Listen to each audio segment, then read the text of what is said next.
मयंक, तो देखिए एक बार फिर हुतीज़ ने इजराइल पर बड़ा हमला किया है। और मैं शुरू में ही बता दूं, वीडियोस में आप पूछते हैं उसके पहले बता दूं, ये हमला कल यानी थर्सडे को हुआ है, 18 तारीख को हुआ है। देखिए कई बार आप लोग कहते हैं हमला कब का है, मैं पहले क्लियर करना चाह रहा हूं, किसी पुराने हमले की बात नहीं हो रही है, लेटेस्ट अटैक की बात हो रही है, जो कि अब से करीब 24 घंटे पहले हुआ है, गुरुवार को हुआ है, 18 तारीख को हुआ है।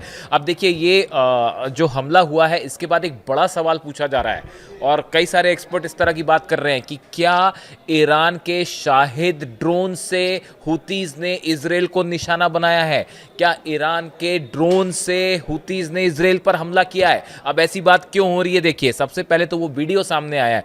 ऐसा बहुत कम होता है जिसमें एक प्रॉपर वीडियो सामने आया और तुरंत इजराइल की फोर्स उसको एक्सेप्ट भी करे कि हाँ हमला हुआ है।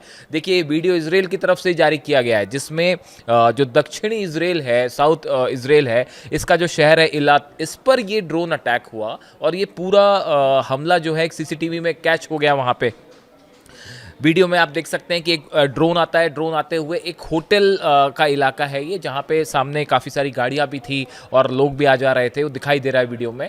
और वो ड्रोन आके क्रैश करता है और फ़ौरन इलाके में आग लग जाती है। ये वो इलाका है। देखिए ये सिंबॉलिक अटैक ज़्यादा था, इसमें ड्रोन में कोई ज़्यादा पेलोड नहीं था, या ऐसा नहीं था कि इसमें कुछ बड़े इसमें एम्यूनिशंस लगे हुए थे, लेकिन ये ज़रूर है कि ये एक बड़ा सिंबल था इजराइल को ये बताने के लिए कि जो आयरन डोम सिस्टम है, थार्ड है, आयरन डोम है और एरो है, इतने तमाम डिफेंसिव सिस्टम होने के बाद भी यमन का से फायर किया गया हुती का एक ड्रोन इजराइल पर आके गिर जाता है। अब इसमें सबसे हैरानी की जो बात है वो ये कि डिस्टेंस इजराइल से यमन का आप देख लीजिए 2000 किलोमीटर से ज़्यादा का है। ऐसी सूरत में ये ड्रोन फायर कहाँ से हुआ? क्या 2000 किलोमीटर इस ड्रोन ने ट्रैवल किया और ट्रैवल आके ये इलत शहर पे इजराइल पे गिरा और इजराइल का डिफेंस सिस्टम इसको रोक नहीं पाया? ये अपने आप में बड़े हैरानी वाला मामला है। इसीलिए ये पूछा जा रहा है, इसीलिए सवाल उठ रहे हैं कि क्या ईरान ने अपने ड्रोन्स प्रोवाइड किए हैं हुतीज़ को, और अब हुतीज़ ने ईरान के ड्रोन्स का इस्तेमाल करके इजराइल को जवाब देना शुरू कर दिया है। हमने देखा कि अभी पिछले कुछ दिनों में इजराइल की तरफ से बड़े हमले हुए, यमन में हुदैदा पोर्ट है वहाँ पर हमले हुए। अब उसके बाद जो है इजराइल को जवाब देने के लिए लगातार हुतीज़ की तरफ से हमले हो रहे हैं। और गजा में भी आपने देखा कि एक फाइनल ऑपरेशन शुरू हो चुका है। ग्राउंड फोर्सेस इजराइल की जो है वो गजा में एंटर कर चुकी है।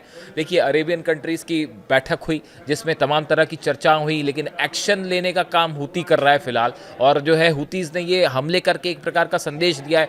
पीछे भी 2 बैलिस्टिक मिसाइल्स फायर हुई थी और वो ये अरेबियन कंट्रीज़ की जो अरब देशों की बैठक हुई थी उसके फ़ौरन बाद वो मिसाइल फायर की गई थी। और लोगों का कहना था कि ये संदेश देने के लिए अरेबियन कंट्रीज़ को ये हमले हुए कि देखिए गजा पर अब अगर गजा को बचाना है तो फ़ौरन एक्शन लेना होगा।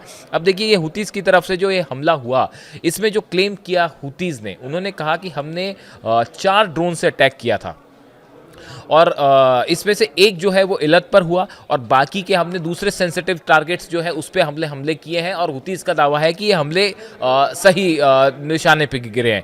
देखिए in a statement the Yemeni group said that it launched a ballistic missile as a sensitive Israeli military target in Tel Aviv. इन्होंने ये भी क्लेम किया है कि 4 ड्रोन से हमले किए गए, उसके बाद एक बैलिस्टिक मिसाइल से तेल अवीव पर हमला किया गया। हालांकि इसके बारे में अभी कुछ नुकसान हुआ या नहीं हुआ, मिसाइल गिरी या नहीं गिरी, इसके बारे में अभी कोई जानकारी फिलहाल सामने नहीं आई है।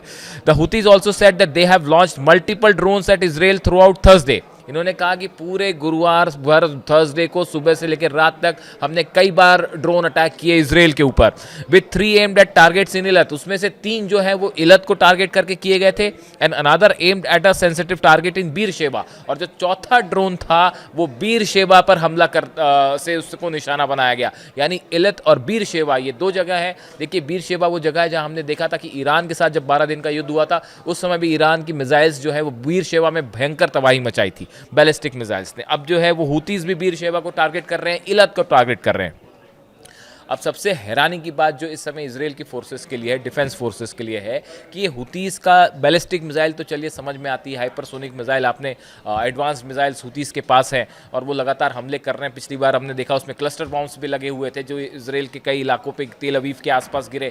बेन गुरियन एयरपोर्ट को बार बार टारगेट किया जा रहा है। लेकिन और पिछला एक जो हमने वीडियो भी बनाया था कि नेतन्याहू का प्लेन जो था वो एयर स्पेस पे था, उस समय मिसाइल फायर की गई और पूरे इजराइल में हड़कंप हड़कंप मच गया था एयरफोर्स में कि प्राइम मिनिस्टर का प्लेन हवा में है और मिसाइल आ गई है।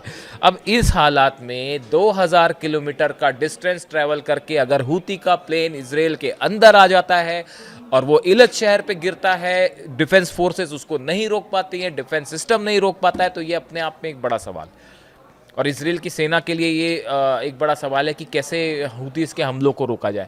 लगातार हमले हो रहे हैं इसराइल की तरफ से, फाइटर जेट्स जो है वो F-35 से आप देखें यमन को और सना को निशाना बनाया जा रहा है, लेकिन उसके बाद भी लगातार हुतीस रिप्लाई कर रहे हैं। और अब वो हालात हो गए हैं कि इधर इसराइल हमला करता है, उसके चंद घंटों बाद ही हुतीस उसको रिप्लाई भी कर देते हैं।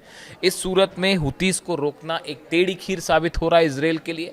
और जिस तरह से हमले लगातार बढ़ा दिए हैं, मैंने अपने पिछले वीडियो में भी आपको बताया था कि हुतीस ने 2-3 लेवल पर अपनी स्ट्रैटेजी चेंज कर दी है। एक तो हमलों की फ्रीक्वेंसी बढ़ा दी गई है, बहुत तेजी से हमले हो रहे हैं, और उनका कहना ऐसा है कि जैसे जैसे आप गाजा में ऑपरेशन आगे बढ़ाएंगे वैसे वैसे हमारे हमले बढ़ते जाएंगे। इस तरह की बात हुतीस की तरफ से सामने आई। दूसरी चीज़ कि जो हमले हो रहे हैं वो ज़्यादा आधुनिक टेक्नोलॉजी से, एडवांस टेक्नोलॉजीज का वेपन्स का इस्तेमाल हो रहा है। हमने मिसाइल्स देखा, बैलिस्टिक मिसाइल्स देखी, उसमें क्लस्टर बॉम्ब्स थे। और अब ये जो ड्रोन की बात आ रही है, इसमें जो एक नया, इससे नई चर्चा छिड़ गई है कि अब हालांकि इसमें सच्चाई कितनी है। देखिए, ये हो सकता है इसराइल की तरफ से कोई बयान आए कि क्या ये ड्रोन्स वाकई वो थे जो ईरान ने सप्लाई किए, क्या ये ईरान के ड्रोन की टेक्नोलॉजी थी, क्या ये शाहिद, जो सबसे ज़्यादा जिक्र होता है वो शाहिद का होता है, शाहिद 149 और शाहिद 136, ये जो 2 ड्रोन्स हैं ईरान के, इसकी चर्चा तो सब जगह है। डोनाल्ड ट्रंप भी चर्चा कर चुके हैं ड्रोन्स की, और हमने देखा कि किस तरह से ड्रोन से अटैक किया था ईरान ने इसराइल पर। अब सवाल ये है कि 2000 किलोमीटर से अगर ड्रोन आ जा रहा है तो क्या ईरान ने मदद की हुतीस की? तो अब इन तमाम सवालों के बीच में जो बड़ा चैलेंज इसराइल के लिए कि आखिर इन हमलों को रोका कैसे जाए, जबकि इतना बड़ा एयर स्ट्राइक कर रहा है इसराइल लगातार। इस हालात में एक बार फिर बड़ा हमला, और चूंकि वीडियो सामने आया, सोशल मीडिया में वायरल है, इसके बाद ये सवाल पूछे जा रहे हैं, इसराइल के अंदर से सवाल उठ रहे हैं कि भाई ये डिफेंस सिस्टम क्यों नहीं रोक पाया इसको, जबकि वो एक ऐसे इलाके में आके गिरा जहाँ पे होटल्स हैं, जहाँ पे लोगों का आना जाना है, भरे मार्केट में अगर ड्रोन स्ट्राइक हो जा रही है 2000 किलोमीटर से दूर से आके, तो इसमें फिर डिफेंस सिस्टम किस काम का? तो इस हालात के बीच में अब एक बार फिर से हम देख सकते हैं कि हुतीस और इसराइल के बीच में एक बड़ा एक बार फिर से हमले हो सकते हैं। इससे जुड़ी जो भी जानकारी होगी आप तक पहुँचाएंगे। Thank you so much.